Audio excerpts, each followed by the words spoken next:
힘 좀 있으면 좀 때리고 다녀도 되지요. 아니 힘이 없어갖고 때리지 못할 지경이면 몰라도 힘 좀 있으면 좀 때리고 다녀도 되겠죠. 안 돼요? 아유 왜 안 돼요? 그렇죠? 예. 힘 좀 있다고 여기저기 두드려 패고 다니다가는 큰일 납니다. 예. 뭐 맞는 게 문제가 아니라 저 뒷감당을 안 되죠. 예.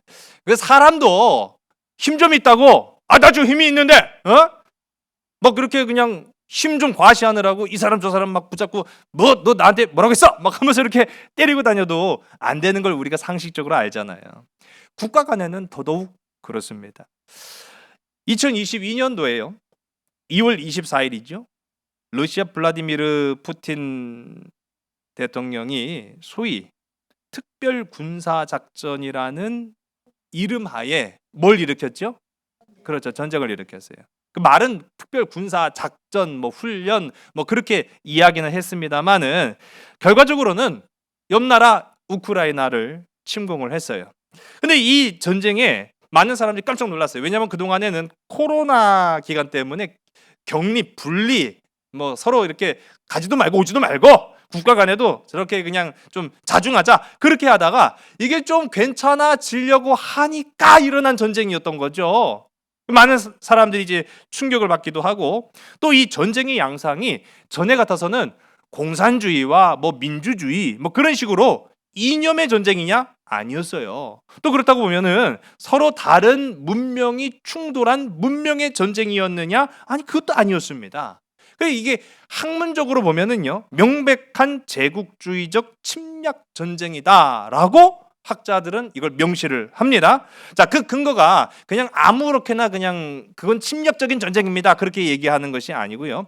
유엔 헌장 2조 사항을 보면은 제가 읽어드리겠습니다. 모든 회원국은 그 국제 관계에 있어서 다른 국가의 영토 보전이나 정치적 독립에 대해 또는 유엔의 목적과 양립하지 아니하는 어떠한 기타 방식으로도 무력의 위협이나 무력 행사를 삼간다라고 그렇게 명시했기 때문에 이거를 유엔 국가인데 어겼다? 그러면 전쟁인 거예요. 그리고 그걸 이제 이유와 명분이 없다. 그러면 침략 전쟁으로 규정해서 이거는 침략 전쟁은 나중에 전쟁이 끝나면 어떻게 되겠습니까? 책임을 묻습니다. 전쟁 범죄이기 때문인 거죠. 자, 뭐 어떻게 될지는 뭐 아직 결론이 안 났기 때문에 알 수가 없습니다만은 한마디로 말하면 이 근거로 인해서 사람들한테 알려주는 거예요. 국가 간에도 함부로 힘 좀 있다고 쓰면 돼요, 안 돼요? 안 된다는 얘기예요. 그러니까 함부로 아무렇게나 전쟁하면 안 된다. 이런 맥락에서 무력 행사 또는 전쟁의 수행과 관련해서 옛날 사람들은 그럼 어떻게 생각했느냐라고 하는 거죠. 옛날 사람들은 이 전쟁에 대해서 어떤 개념과 상식을 가지고 있었느냐라고 할 때 두 가지 중요한 개념을 이제 보게 되는 겁니다. 자, 이 화면에 보시면은 제가 아까 라틴어라고 말씀드렸는데 유스 아드 벨룸이라고 하는 것과 유스 인 벨로 이 두 가지 개념이 있어요. 먼저는 이 라틴어로 유스 아드 벨룸이라고 하는 것은 오늘 본문 이제 제가 제목으로 정한 건데 개정권입니다. 전쟁에 대한 명분이 있느냐라고 하는 거예요. 명분이 없으면 안 된다는 거예요. 명분이 있어야 된다. 또 두 번째로 이 유스 인 벨로라고 하는 것은요 교전권이에요. 전쟁을 그러면 했을 때 이 전쟁을 정당하게 치르고 있느냐, 전쟁에 명확한 이렇게 어떻게 보면은 우리가 이제 전쟁할 때는 군인과 군인들만 싸우는 걸로 착각하기 쉽잖아요. 근데 이 전쟁이 뭐 명확하게 그냥 폭탄 떨어뜨리면은 민간인은 안 죽고 군인들만 죽고 그런 법이 어디 있습니까? 근데 가급적이면 그렇게 하는 것이 옳죠. 민간인들이 사는 지역임을 뻔히 알면서도 거기다 막 폭탄을 떨어뜨리고 막 그러면은 이게 바로 교전권을 어긴 거예요. 그러면 안 된다라는 얘기죠. 그러니까 이러한 것들을 명확하게 세우고 옛날부터 싸워왔다라는 것을 보게 됩니다. 이제 이런 부분들은요, 시대가 지나면 지날수록 더 정교하게 고안을 해 나아가는데, 특별히 이제 16세기와 17세기 중세 시대를 지나면서 개전권을 어떻게 가져야 될지, 또 그리고 교전권을 어떻게 이행해야 될지에 대해서 더 구체적으로 하는 까닭의, 이 전쟁이라는 것이, 무력을 행사한다라는 것이 사적이나 개인적인 조직이 아니라 오직 주권을 가진 권력 주체, 즉 국가에게만 전쟁의 권한이 한정돼 있다. 이제 그거를 이야기를 하는 거예요. 또 왜 그러면은 개인이 전쟁을 일으키는 것이 아니고 이 주권을 가지고 있는 권력 주체, 국가만이 전쟁을 치를 수 있느냐? 만일 힘 좀 있다고 그렇게 막 힘쓰고 다니면은요, 이게 사적인 복수라든지 이 공적인 전쟁을 구별하기가 참 어려워요. 이런 것들을 구별하기 위해서 그렇게 했다라는 거죠. 우리 가끔 이제 그 조폭 드라마, 그 조직 폭력배들이 나오는 드라마를 보면은 막 자기들끼리 이렇게 막 모여 있잖아요. 모여 있다가 형님, 뭐 아무개파, 뭐 이제 우리 구역을 침범했다고 합니다. 아니 그 자식들이 우리 구역을 침범해? 야 가자, 전쟁이야. 자, 이건 전쟁일까요, 아닐까요? 그렇죠. 이 제가 방금 말씀드렸던 이 교전권과 개전권이라고 하는 이 두 가지 명분을 딱 놓고 보면은 이거는 사적인 것이지 주권 국가가 아니잖아요. 예, 그러니까 이런 부분들을 좀 명백히 해라라고 하는 거를 옛날부터 우리가 가지고 있었다라는 겁니다. 서울대 유성환 박사의 고대 이집트 전쟁론이라는 책을 보게 되면은요, 우리가 이제 성경을 통해서만 고대 이스라엘 사람들, 구약이죠. 그러니까 구약 시대의 사람들이 어떻게 살았고 어떻게 전쟁을 했고 어떻게 살아왔느냐, 뭐 그런 것들을 보게 되는데, 우리가 이스라엘만이 아니고 다른 고대 국가들은 어떻게 살았는지를 좀 모르잖아요. 근데 보통 보면은 옛날 사람들 하면은 무식하다라고 생각하기 쉽죠. 그리고 더군다나 구약 시대면은 기원전으로부터 적어도 2000년, 3000년 전 이전 사람들 아닙니까? 그때 사람들은 그냥 막 무식했으니까 좀 힘 좀 있었으면 그냥 전쟁했을 거야. 그렇게 생각하면 착각이더라고요. 제가 이 책을 보니까 전쟁은 많은 사람들을 동원해야 하는 일입니다. 또 그 많은 사람들이 전쟁터에 가서 다 사는 것이냐? 아니요, 그렇지 않다라는 거죠. 살 수도 있고 죽을 수도 있는 일 아닙니까? 그런 일에 아무리 왕이 명령을 했다고 해도 사람들이 막 옳습니다, 갑시다, 우리 전쟁합시다, 그렇게 했겠어요? 그렇지 않다는 거예요. 그래서 중요한 것이 뭐다? 명분이다. 명분이라.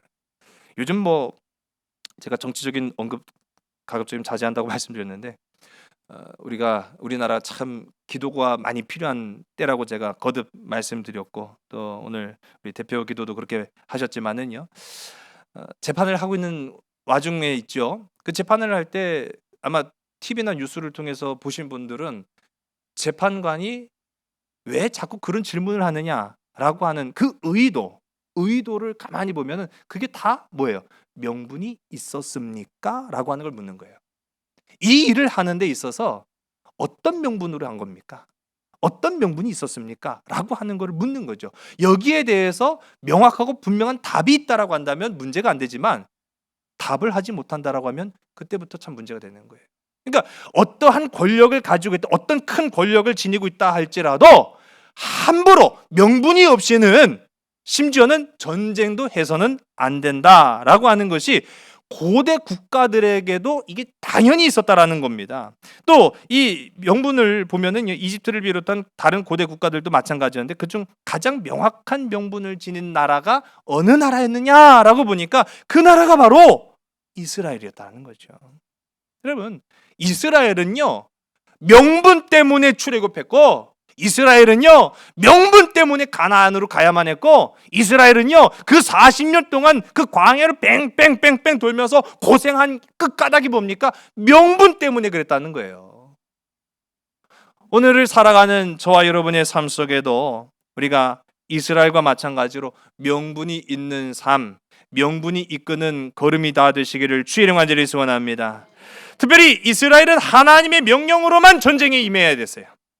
아무리 인간의 이해관계에 따른 명분이 앞서 있다 할지라도 그것이 하나님의 뜻이 아니라고 하면 반드시 패했습니다.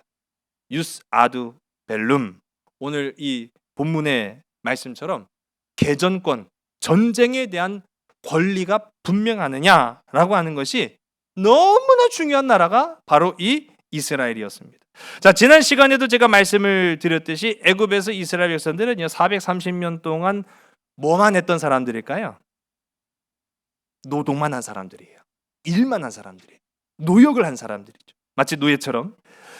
이 사람들은요 이스라엘, 이 애굽에서 430년 동안 머물렀던 이 이스라엘 사람들은요 전쟁하고는 무관한 사람들이었어요. 군사적인 지식은 일천한 사람들이었어요. 칼 한 자로 들어본 적이 없었던 사람들이었어요. 활 한 번 쏴본 적이 없었던 사람들이었어요. 그런 사람들을 하나님은 모세를 통해 불러내십니다. 자, 왜 불러내셨을까요? 여러분, 우리가 출애굽을 통해서 우리 지난 시간 살펴봤잖아요. 하나님이 430년 동안 애굽에서 종살이 했던 이스라엘 백성들을 왜 모세를 통해 불러내셨겠습니까? 왜 불렀어요? 가나안을 가려고. 또 뭐 여러 가지가 나올 수 있잖아요. 예배를 드리기 위해서 나온 거 아닙니까? 하나님 앞에 예배자로 나오기 위해서. 다 틀린 말이 아니에요. 자, 그런데 우리가 이 출애굽을 보고 가나안으로 가는 여정을 보고 오늘 민수기 말씀을 쭉 보니까 하나님이요 이스라엘 백성을 애굽에서 불러내신 까닭은 하나님의 군사로 부르신 거예요. 한마디로 말하면 이제는 그들이 애굽에서 노예 생활, 일꾼이 아니라 군인이었다, 군사였다라는 것을 우리가 보는 거죠. 한마디로 전쟁하려고 이스라엘 부르신 겁니다. 자, 그러고 보면 이게 정말 그럴듯하네라고 생각이 드는 게요. 모세를 중심으로 지금 이스라엘이 몇 개 부족입니까? 12개 부족이 있죠. 근데 그 12개 부족들이 어떻게 지금 구성을 이루어서 진을 이루고 행진해 나아갑니까? 이전 시간에 살펴보면은 그들 가운데 지도자를 세웠어요. 10부장, 50부장, 100부장 그런 식으로. 이게 다 어떤 체계입니까? 군사 체계예요. 그러니까 하나님은요 모세를 중심으로 12개 사단을 만드신 거예요. 그리고 그냥 5분, 4분 오열돼 갖고 그냥 오합지졸처럼 그냥 막 아무렇게나 걸어간 게 아니라 성막을 중심으로 해서 열을 맞춰 12부족이 이동을 하게 됩니다. 완전히 이게 군대와 다를 바가 뭐가 있겠습니까? 한마디로 말하면 하나님은요 이스라엘을 가나안 정복부대로 택하셨다라는 거예요. 자, 그럼 이제는 이스라엘에게 필요한 게 무엇이겠습니까? 전쟁을 일으켜야죠. 그러면 그 전쟁을 일으키기 위해서는 어떻게 하면 되겠습니까? 훈련을 받아야죠. 훈련을. 근데 앞서도 제가 말씀드린 것처럼 단 한 번도 이 이스라엘 백성들이 칼을 다루는 법도 그리고 전법, 전략적으로 어떻게 싸워야 된다라고 하는 것도 배워본 적이 없는 사람들이에요. 사실 이 훈련의 목적은 실전을 위해서 훈련을 하는 거거든요. 훈련 없는 전쟁은 결과를 장담을 할 수가 없는 겁니다. 그만큼 훈련이 참 중요해요. 아마 이제 군대 경험이 있으신 분들 또는 군대 얘기 꼭 경험이 있어야만 합니까? 들어도 다 아시죠. 그 군대를 가면은 처음부터 전쟁터에 나가거나 그러지는 않잖아요. 훈련소를 가죠. 거기에서 이제 훈련을 받고 교육을 받는 겁니다.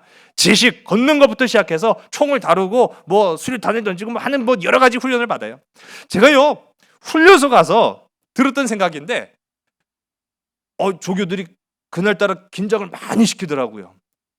오늘은 정말 조심해야 된다는 그런 긴장감을 팍 주는데 그날이 이제 수류탄 투척하는 날이에요. 폭탄 조그마한 거 아시잖아요. 근데 조그만 폭탄이 위력은 상당합니다. 이 수류탄 투척 훈련을 받는데 처음에는 모의 수류탄이죠. 가짜 수류탄이에요. 그러니까 무슨 폭약 폭죽 터지듯이 빵 하고 그냥 말아요. 그런 이제 수류탄을 하나씩 주면서 던지는 그런 훈련을 합니다. 근데 제가 그 훈련을 받으면서 와, 이거는 진짜 까딱 잘못하면 정말 죽을 수도 있겠다라는 생각이 드는 게 뭐냐면은 이게 사람이 다 같은 마음 아니잖아요. 거기는 애들이 그거 하나 던지는 게 어려워요. 근데 세상에요 지 발바닥에 던지더라고요. 어떤 놈은 땅에 던지는 놈이 있지는 않나, 어떤 놈은 뒤로 던져요. 그래갖고 그게 진짜였다라고 하면 어떻게 생각하시겠습니까? 죽는 거죠 뭐. 야, 이 저런 놈들이랑 전쟁했다면 죽겠다. 제가 그런 이제 생각을 했는데 영화 부시맨이라고 혹시 들어보셨죠? 총 저렇게 쏘면은 난리 납니다. 예. 저 이제 반란군이 이제 정부 청사를 진입하기 위해서 들어가요. 예. 뭐 되는 게 제대로 하는 것도 없죠. 예. 아줌마한테 저렇게 그냥 두드려 맞고 그냥 이제 도망가는 그런 장면도 나오고 헬리콥터를 쏴야 돼요. 근데 헬리콥터는 안 쏘고 바나나를 막 쏘고 예. 뭐 물론 이제 영화이긴 합니다만은 오죽 훈련이 안 됐으면 이제 저러면 이제 다 죽는 거예요. 예. 총 저렇게 쏘면 이제 옆에 있는 사람 큰일 나는 거죠. 아줌마랑 싸워도 제대로 싸우지를 못합니다. 저렇게 주랭안치고 앞에는 이제 쏘게나 하고. 뭐 우스갯소리로 제가 잠깐 보여드렸습니다만은 군사는요 훈련이 안 되면은요 실전에 아무런 도움이 안 돼요. 오히려 적이나 다를 바가 없는 게 이제 훈련받지 않은 그런 군사죠. 근데 이스라엘은 가나안 정복 부대로 하나님께서 들어쓰셨다라고는 하면서 그들은 칼 한 자로 들어본 적이 없었고 싸워본 그런 경험을 가지고 있는 사람도 없었던 모습을 보게 됩니다. 과연 이런 사람들을 가지고 어떻게 하나님은 전쟁을 치러 나아가셨을까라고 하는 그런 궁금증도 갖게 되죠. 40년 광야 생활을 마치고 가나안 땅에 들어가려고 했을 때 우리 이전 시간 사건을 조금 되짚어 보면은요. 왕의 길로 가야만 했습니다. 왜냐하면 다른 곳은 험존살령이었기 때문에 왕의 길로 들어가는 그 초입이 바로 에돔 땅으로 가로막혔습니다. 그때 이 이스라엘은 한 국가로서 주체적인 그런 외교권을 가진 국가로서 외교 사절단을 보내어 에돔 땅을 통과할 수 있게 해달라라고 부탁을 했지만 거절당합니다. 둘 중에 하나입니다. 돌아가거나 아니면 전쟁을 하거나. 그러나 이 에돔과 이스라엘은 사실 한 핏줄이었다라고 제가 말씀드렸습니다. 아무리 목적을 위해서라고는 하지만은 수단과 방법을 가리지 않고 그 목적을 이뤄낸다라고 하는 것은 결코 하나님의 복을 받는 것은 아니다라는 그런 판단 하에 이스라엘은 돌아가는 그런 선택을 하게 되지요. 만일 싸웠다라고 한다면 어떻게 되겠습니까? 이스라엘이 이길 수도 있었겠죠. 그런데 이스라엘이 이겨봐야 우리 이전 이 시대에 에서와 야곱이 싸운들 누구에게 유익이 되겠습니까? 그 누구에게도 유익이 되지 않았던 거죠. 큰 상처만 된 겁니다. 그래서 한마디로 말하면 여기에서도 우리가 알 수 있는 것처럼 왜 그들은 전쟁을 안 하고 돌아갔어요? 명분이 없었기 때문인 거예요. 확실한 명분이 아니었기 때문에 그들은 전쟁을 택하지 않고 돌아가는 그런 선택을 하게 됩니다. 자, 그런데 이제 돌아가는 길이라고 해도 뭐 안전한 것이 아니었죠. 자, 오늘 우리가 이 함께 나눈 말씀 이전에 우리 이전 시간이죠. 이전에도 가나안 아랏의 왕을 만났는데 이 사람 역시 길을 열어주지 않아요. 자, 그런데 여기서 이제 피하지 않습니다.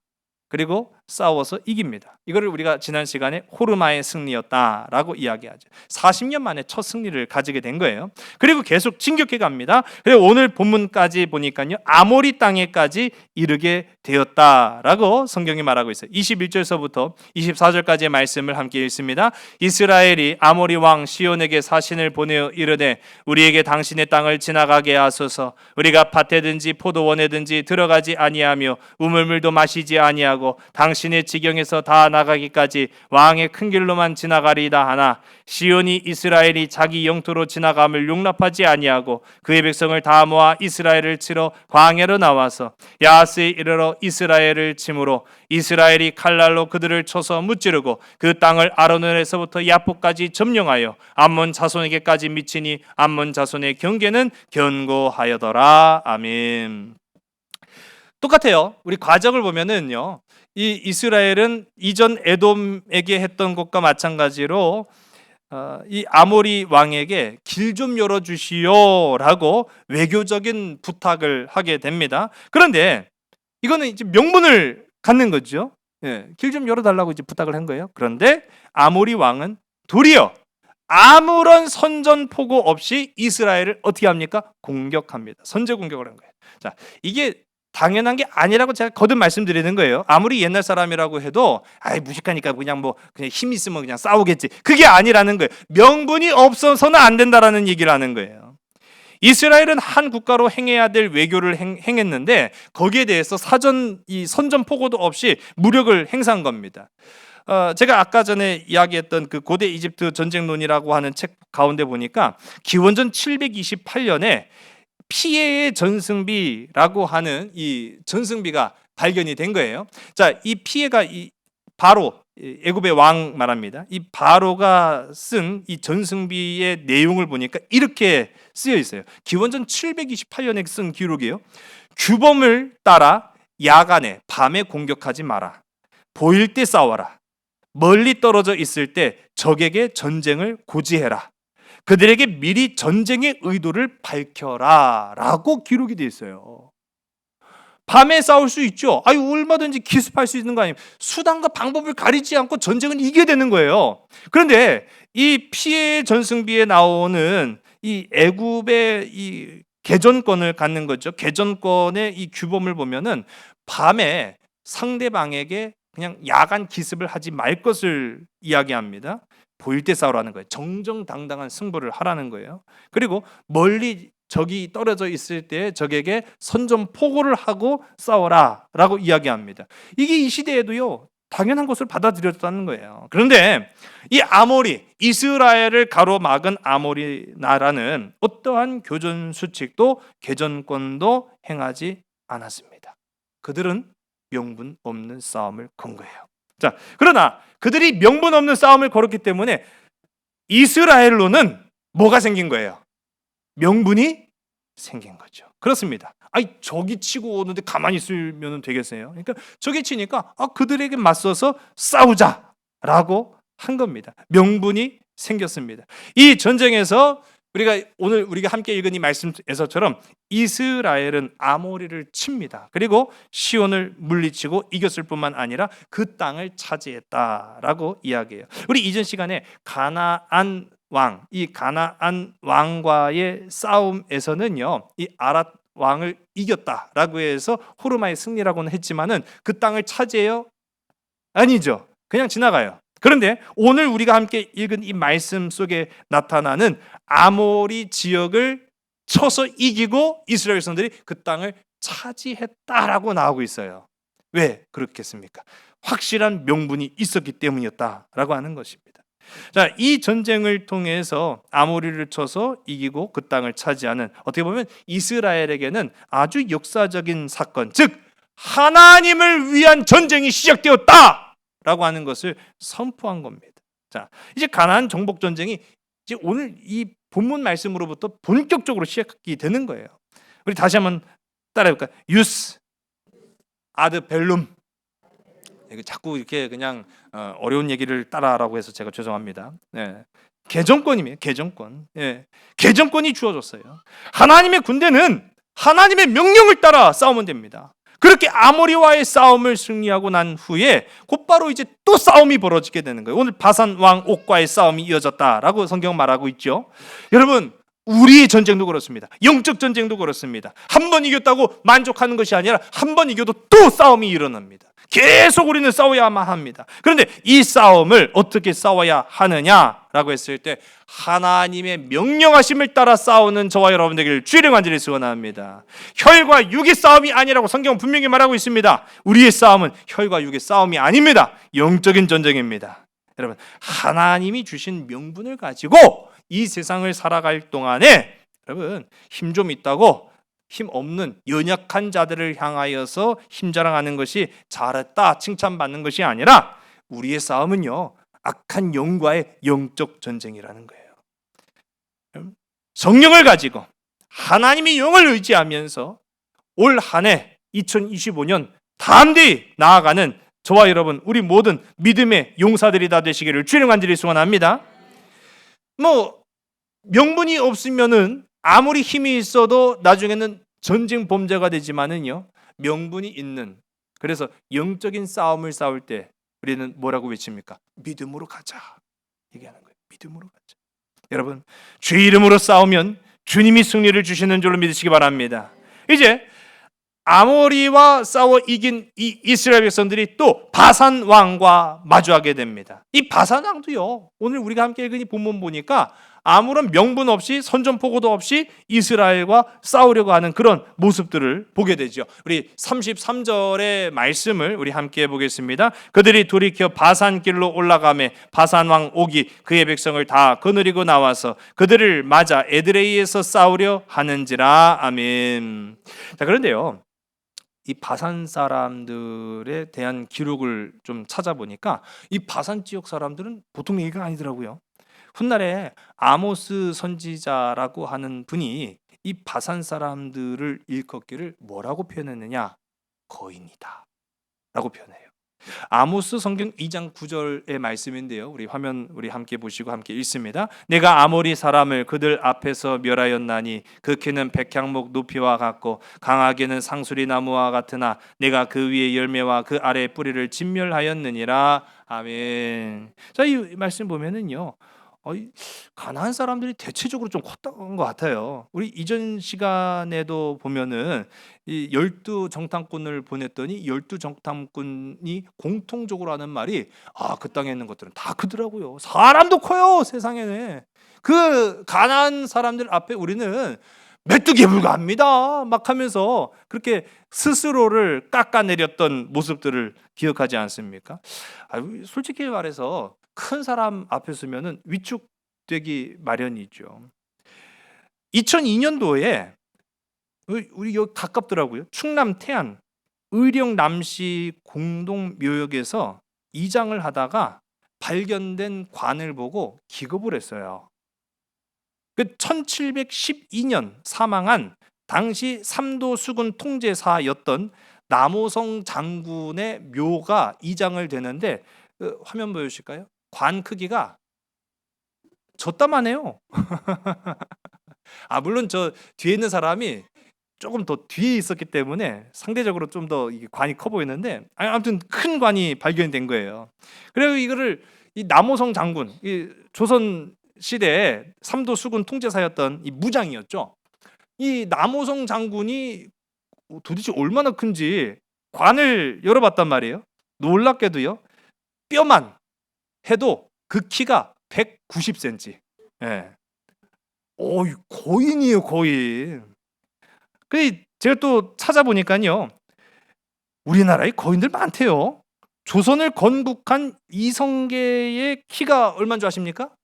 화면에 잘 보실지 모르겠어요. 195예요, 195. 195. 이성계의 키가 이토록 크다라는 걸 저도 처음 알았어요. 여러분, 이순신 장군의 키가 187. 도대체 옛날 사람들 왜 이렇게 뭘 먹어서 이렇게 컸나 싶은데, 근데 이제 시간이 지나면 지날수록 이제 좀 키가 작아지긴 해요. 이게 나중에 이제 그 외국인 선교사가 조선 시대, 이제 조선 후기죠. 조선 후기에 우리나라 사람들 평균 신장을 내봤더니 161cm였던 거를 보면은 뭐 이분들이 특별하게 이제 컸던 거지, 뭐 대체적으로 다 컸던 건 아닌 것 같은데, 어쨌든 간에 옛날 우리 조상들 큰 사람들 많더라고요, 보니까. 그런데 제가 이 말씀을 드리는 건 아니고, 큰 사람 앞에 서면 사실은 위축되기 마련입니다. 그런데 바산 사람들을 보니까 이 사람들이요, 대체적으로 우리보다 다 잘 먹어서 그런가 커요. 이 거인들을 상대로 할 때에 우리가 전쟁이라고 하면 표면적으로는 혈과 육의 싸움은 맞아요. 아무리 제가 이제 영적 전쟁이라고 말씀드렸지만은 이 이스라엘 백성들이 가나안으로 들어가기 위해서는 혈과 육의 싸움을 해야 되는 건 맞아요. 근데 혈과 육의 싸움을 해야 되는데 자기들보다 훨씬 더 큰 사람들과 상대를 해야만 한다라고 할 때 위축되지 않을 수 있겠습니까? 자, 그런데 그 싸움에 앞서서 하나님이 하신 말씀을 주목하시기 바랍니다. 우리 34절과 35절의 말씀입니다. 여호와께서 모세에게 이르시되 그를 두려워하지 말라. 내가 그와 그의 백성과 그의 땅을 내 손에 넘겼나니 너는 헤스본에 거주하던 아모리인의 왕 시온에게 행한 것 같이 그에게도 행할지니라.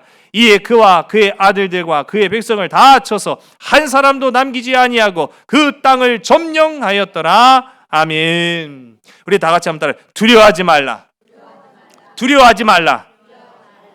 여러분, 2025년에 여러분이 마주하는 세상의 그 어떠한 것과도 마주할 때 위축되거나 두려워하지 않은 저와 여러분 되기를 주님의 간절히 소원합니다.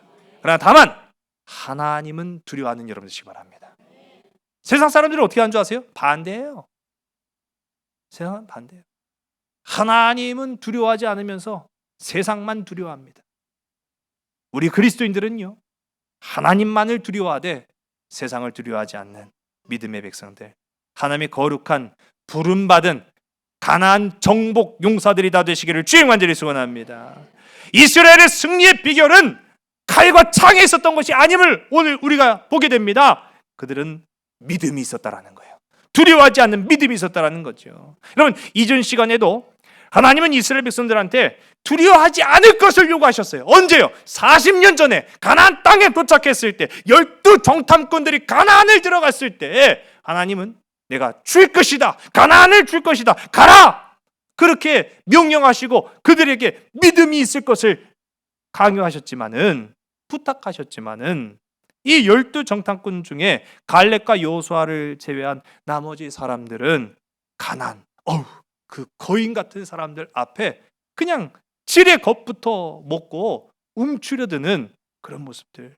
여러분, 하나님이 보이지 않는 자만이 보일 수 있는 행동이라는 거예요. 하나님을 아는 자, 하나님을 모시고 살아가는 사람들은 사람을 보며 세상을 볼 때 두려워하지 않게 되는 줄로 믿으시기 바랍니다. 하나님은 보이지 않고 세상만 보이는 사람한테는 패배밖에 있을 수 없어요. 만약 그들이 이런 담대한 믿음, 용기를 가지고 있었다라고 한다면, 두려워하지 않았다라고 한다면 결과는 어떻게 됐을까요? 달라졌을 겁니다. 전 달라졌을 거라고 분명히 확신해요. 여러분, 오늘 우리도 마찬가지라는 사실입니다. 우리 다시 한번 따라볼까요? 전쟁에 대한 권리. 여러분, 전쟁에 대한 권리는 누가 주시는 겁니까? 그렇죠. 이제 우리가 결론적으로 이거를 분명히 기억할 필요가 있습니다. 여러분, 이것이 여러분 삶에 적용되시길 간절히 소원합니다. 여러분 인생에 있어서 전쟁의 권리는 오직 주님만이 가지고 계시다. 여러분 인생의 싸움의 명분은 오직 주님만이 주시는 것이다. 내가 가지고 있다라고 생각하는 그 순간 패배나 하나님이 주신 것으로 하나님의 영광을 위해 싸우는 자에게는 하나님은 승리를 주시는 줄로 믿으시기 바랍니다. 그러므로 이제 우리는요, 담대히 나아가는 겁니다. 담대한 믿음으로 살아가는 겁니다. 싸움은 죽게 있다라는 것을 선포하는 것입니다. 역대하 20장 15절 하반절의 말씀을요, 우리 화면을 보시고 함께 있습니다. 여호와께서 이같이 너에게 말씀하시기를 너희는 이 큰 무리로 말미암아 두려워하거나 놀라지 말라. 이 전쟁은 너희에게 속한 것이 아니요 하나님께 속한 것이니라. 아멘. 우리 다시 한번 따라해 볼까요? 전쟁은 하나님께 속한 것입니다. 내 인생의 싸움도 하나님께 속했습니다. 두려워하지 않겠습니다. 염려하지 않겠습니다. 놀라지 않겠습니다. 오직 주님만 의지하겠습니다. 그렇게 승리한 여러분 되시기 바랍니다. 기도하겠습니다. 하나님, 참 감사합니다. 지나온 세월 속에서 우리의 힘과 능력 의지하며 살 때는 아무리 명분이 있어 보여도 그것은 어떠한 기쁨도 어떠한 승리도 우리에게 보장하지 못했던 것을 봅니다. 오늘 이 시간 전쟁에 대한 권리는 오직 주께 있음을 고백하고 따랐던 이스라엘과 마찬가지로 믿음의 담대함을 가지고 2025년 이 한 해 하나님과 동행하며 나아갈 수 있는 용기를 얻고 위로함을 받으며 참 승리를 이루어 나아갈 수 있는 우리 모든 믿음의 지체들, 하나님의 거룩한 자녀들이 다 되게 인도하여 주시옵소서. 주님 뜻대로 나아가면 승리요, 주님 뜻을 다하지 않으면 패배였던 이스라엘의 역사가 우리의 삶 가운데에 반드시 새겨져서 오직 주님의 말씀을 따라서만 살아가는 자들이 다 되게 인도하여 주시옵소서. 모든 것을 주께 온전히 의탁하오며 참 사랑 되시는 나사렛 예수 그리스도의 이름으로 감사하며 간절히 기도드리사옵나이다. 아멘. 세상의 길, 그 험한 길 승리하네 성령으로 그 무엇도 가라지 않네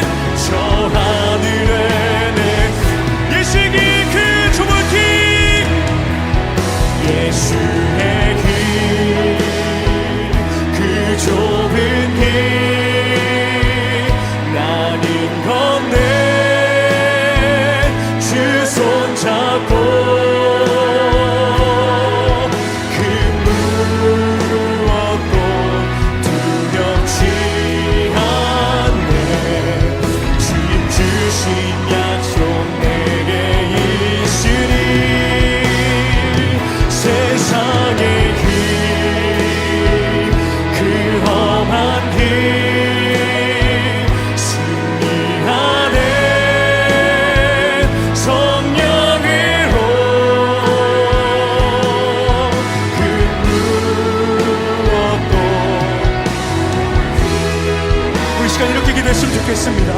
그 예수의 길, 그 좁은 길, 내가 주님 손잡고 걸어갈 수 있는 우리가 될 수 있도록, 내가 될 수 있도록 인도하여 주시옵소서.